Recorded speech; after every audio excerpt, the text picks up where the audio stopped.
cinéma, ce sont aussi des pages que se sont engloutis les membres du jury littéraire. Si un art peut en abreuver un autre, la littérature sur le cinéma se révèle érudite et copieuse.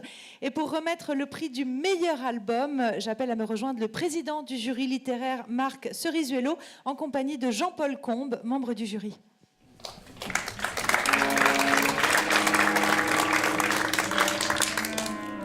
Bonsoir à tous.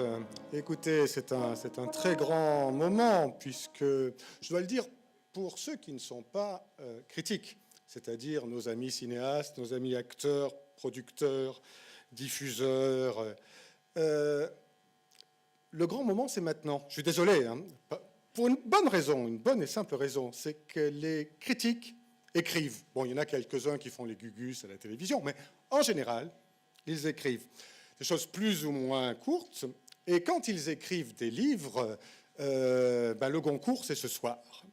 Donc, c'est pour faire monter un petit peu la pression. Il y avait un jury démocratiquement élu, dont Jean-Paul va nous donner la composition. Comme chaque année, un consultant, Claude Gauteur, et 5 membres, nos amis Jérémy Couston, Pierre-Simon Gutmann, le président du jury, moi-même, et le 5e que j'oublie, le nouveau, Olivier Curchod, voilà, ancien accessite de notre prix voici quelques années. Bien. Alors, tous les deux, nous devons remettre le premier prix qui est consacré de la soirée, chronologiquement, c'est le prix de l'album. Il y aura ensuite le prix du meilleur livre étranger et puis le meilleur livre de cinéma pour cette année. Français. Français, oui, puisque l'autre était étranger. Merci.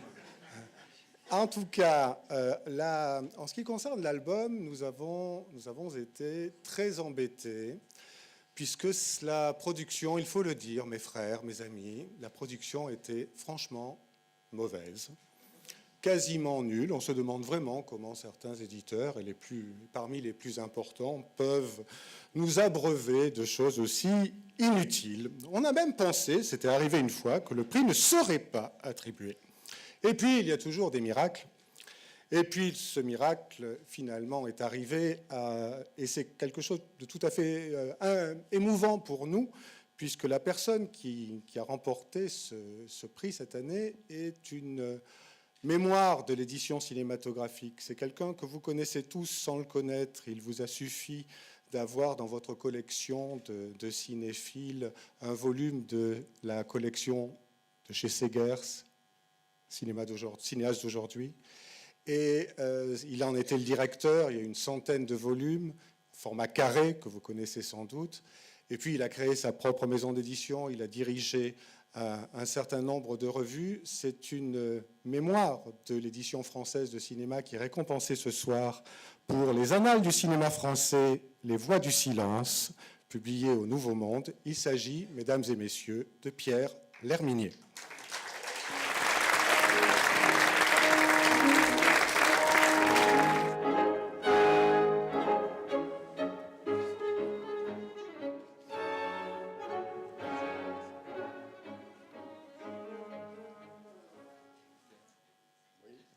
Un petit mot.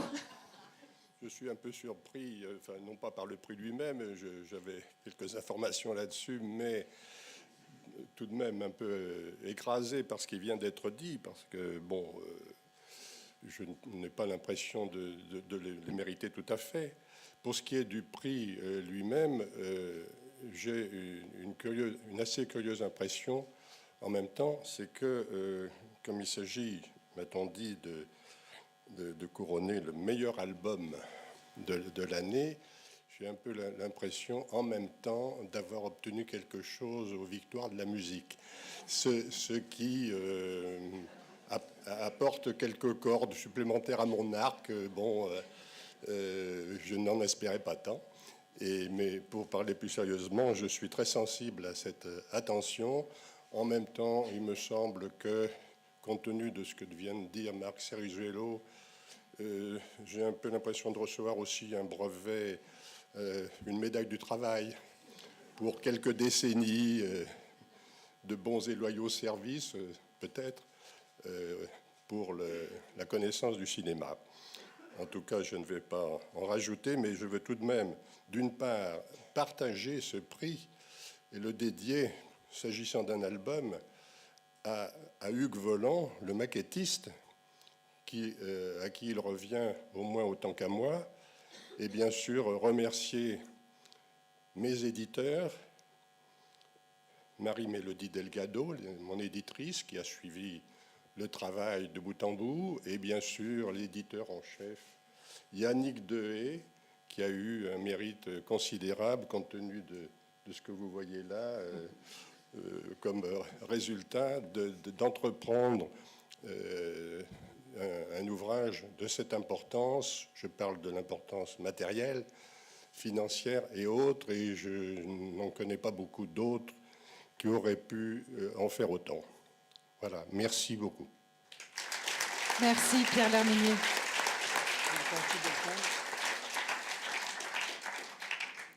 Bonsoir à tous. Ça fait une douzaine d'années que Nouveau Monde, entre autres choses, essaye de faire des livres de cinéma, et c'est la deuxième fois en 3 ans qu'on se retrouve ici, donc je le prends comme le signe que nous sommes sur la bonne voie.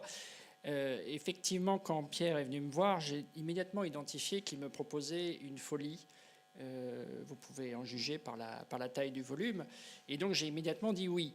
Je crois que l'édition, comme le cinéma, est une affaire de transmission, et que plus on avance, et plus on avance dans la crise et dans la difficulté de publier, plus il faut choisir très soigneusement ses folies. Donc j'ai, en toute connaissance de cause, accepté de faire cet ouvrage. Je pense que ça fait partie des ouvrages dans ceux que nous avons publiés qui resteront après nous. Et donc nous en sommes très fiers. Je voudrais associer à mes remerciements Marie-Mélodie, qui a passé un nombre respectable de mois de son existence sur ce texte, sur ces photos, et vous remercier à tous d'aider à la transmission de cet ouvrage. Merci. Et pour remettre maintenant le prix littéraire du meilleur livre étranger, j'appelle non pas un, mais 2 membres du jury, Jérémy Couston et Pierre-Simon Gutmann.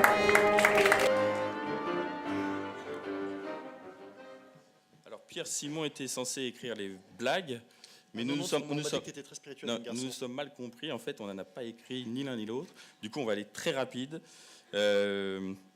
Le prix du meilleur livre étranger, c'est donc on une dit pas que c'est un livre remarquable, formidable. Ah non, on le dit après. Pour le reste. Ah bon. Le prix du meilleur livre étranger, c'est oui. Traduit, hein, très bien traduit d'ailleurs. C'est très bien traduit. Très bien écrit aussi. Tu trouves? Bon, moi je trouve quand même. Et remis. C'est quoi le film dont il... Alors le film en fait... Black Edwards, début des années 60, il y a des cinéphiles dans la salle. Audrey Hepburn, peut-être... Tiffany... Vas-y, Petit déjeuner à Tiffany. C'est formidable. Tout le monde l'a reconnu. Donc le livre s'appelle 5e avenue, 5h du matin. C'est le premier jour du tournage. De Sam Wasson. Sam Wasson n'est pas là puisqu'il est à New York. On a les frais, enfin le budget du syndicat n'a pas permis de l'inviter. Nous sommes désolés, on a tout mis dans les petits fours.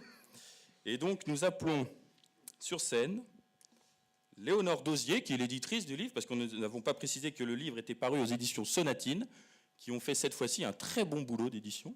Oui, c'est pas ce que je voulais dire. Voilà. Et François Verdoux, le directeur des éditions. François Verdoux, directeur des éditions, voilà, et Léonore Dauzier, voilà, éditrice. On a tout dit. Et le livre est traduit par Françoise Smith.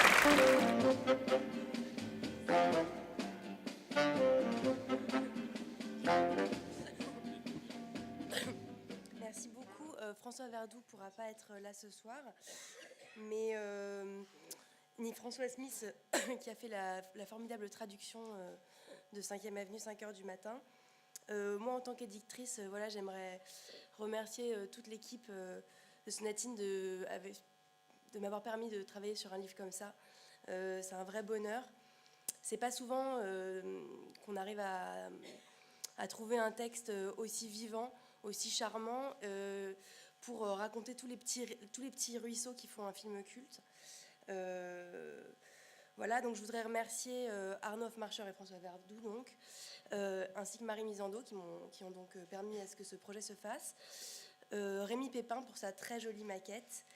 Et Pauline Fernet et Jérôme Jounot qui sont dans la salle et qui ont défendu ce livre auprès de la presse et qui ont fait en sorte qu'il soit lu par le plus grand nombre de personnes. Voilà.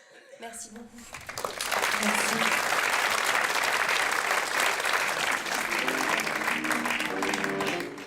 Et pour remettre maintenant le dernier prix littéraire, c'est celui du meilleur livre français. J'appelle 2 autres membres du jury, Claude Gauthier et Olivier Curchod.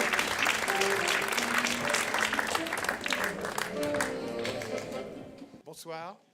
Donc le prix a été remis à Pascal Mérigeau pour Jean Renoir chez Flammarion.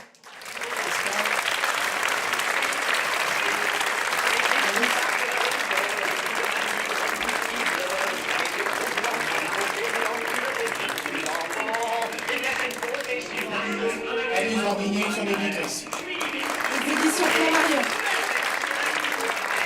Je suis très heureux de remettre le livre à Pascal. Vous allez comprendre pourquoi. Il y a 5 ou 6 ans, je crois, Pascal m'a dit, est-ce qu'on pourrait déjeuner? Il faut que je te parle de quelque chose. Donc, nous déjeunons, il m'invite et il me dit, écoute, on me propose une biographie de Renoir, qu'est-ce que tu en penses? Je lui dis, écoute, si c'est pour copier tout ce qui a été dit, si c'est pour ne rien inventer sur Renoir, ça ne présente absolument aucun intérêt, ni pour toi, ni pour le lecteur. Mais si tu trouves un angle neuf, des documents inexploités, enfin des choses ou des témoignages qui n'ont jamais été recueillis et tout, ça vaut vraiment la peine de le faire et vas-y. Donc on a le résultat 6 ans après, on est très gâtés, je trouve. Enfin, si vous avez lu le livre, vous le savez déjà. Et dans la mesure où, si vous voulez, où il y avait un Renoir, le Renoir que nous connaissions, que nous croyions tous connaître avant Pascal, et maintenant il y a le Renoir que nous connaissons grâce au livre de Pascal, grâce à Pascal. Moi, j'intitulerais son livre Le rapport Mérigeau. Vous savez, c'est un peu comme le rapport Khrouchtchev, c'est-à-dire que c'est quand même assez... Ça, les soubassements bougent beaucoup. Oui. Je suis très fier d'être entouré de Claude Gauthier, dont on ne dira jamais suffisamment assez le travail extraordinaire qu'il a conduit depuis une 40aine d'années sur Renoir, et évidemment par le travail de Pascal. On l'attendait, le Mérigeau. On l'attendait depuis des années, avant qu'il ne le commence, depuis qu'il l'a commencé, à tel point que déjà, il y a 2 ans, le livre de Pascal a été honoré en cours de travail par un premier prix, le prix Raymond Chirat, décerné par l'Institut Lumière. Voilà, le Mérigeau nouveau est arrivé, le rapport au Mérigeau, tout à fait. Je crois que Pascal a bénéficié de cette chance extraordinaire d'une part d'être la dernière personne à avoir rencontré très longuement le fils de Jean Renoir, Alain Renoir, qui occupe tout au long du livre une place de premier choix par les confidences que Pascal a pu recueillir. Et d'autre part, il a passé des semaines et des semaines dans la caverne d'Ali Baba que représentent les archives Renoir à Los Angeles. À l'arrivée, nous avons une statue complètement décapée, je crois un Renoir pour le XXIe siècle.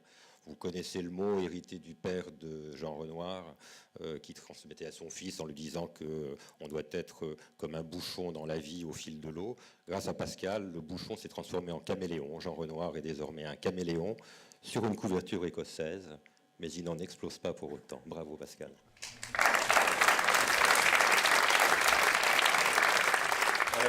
Je suis très touché, bien sûr, de ce prix, très ému de me trouver entre les 2 grands renoiriens que sont Claude Gauthier et Olivier Curchod. C'est vrai que la première... Par ordre d'entrée à l'image, si on peut dire, Claude a été le premier, parce qu'avant de me mettre à travailler, je suis allé le voir. La deuxième personne, ça a été Teresa Crémézit chez Flammarion, qui m'a dit... En effet, tu m'as dit, si c'est pour faire la même chose que les autres, c'est pas la peine. Teresa m'a dit, oui, d'accord, tout de suite, ce qui était formidable. Et puis elle m'a dit, mais essaye quand même de ne pas faire plus d'1 500 000 signes. Ça me paraissait absolument monstrueux, 1 500 000 signes.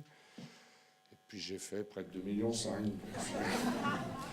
Et puis donc c'était vraiment l'éditeur idéal pour moi. Ça a été, et donc j'ai travaillé avec Alice Dandinier, qui est une jeune cinéphile. C'est une espèce qui n'est pas en voie de disparition, contrairement à ce qu'on pense souvent. vraie cinéphile. Et c'était un plaisir de travailler avec elle.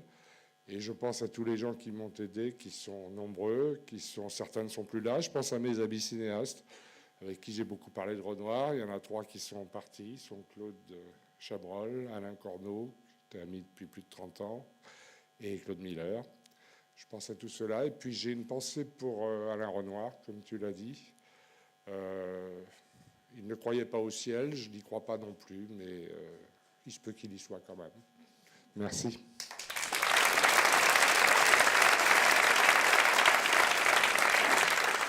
Puisqu'il y a une pensée pour Alain, évidemment, pour Alain Renoir, moi je voudrais qu'on ait une pensée pour 3 grands renoiriens qui ont disparu également. François, Claude et Roger. François, c'est François Truffaut, bien sûr, critique inégalé, grand renoirien que Pascal malmène quelque peu dans le livre. Claude Belly, qui a été un brillant